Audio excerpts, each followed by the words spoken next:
পথ দুর্ঘটনা রুখতে নিরাপত্তা সপ্তাহ পালন করল পূর্ব বর্ধমান জেলা পুলিশ। 1 থেকে 7 জুলাই পর্যন্ত চলা এই কর্মসূচির সমাপ্তি উপলক্ষে মঙ্গলবার বর্ধমানের বীরহাটা থেকে কার্জন গেট পর্যন্ত একটি বর্ণাঢ্য র্যালির আয়োজন করা হয়। র্যালিতে পা মেলান জেলা শাসক আয়েশা রানী, পুলিশ সুপার সায়ক দাস, বিধায়ক খোকন দাস ও বহু স্কুল পড়ুয়া।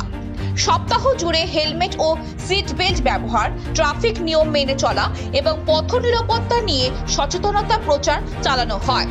পুলিশ সুপার সায়ক দাস বলেন, নিরাপত্তা সপ্তাহ শেষ মানে এটিকে ভুলে যাওয়া নয়, সকলেই উচিত সারা বছর ট্রাফিক নিয়ম মেনে চলা।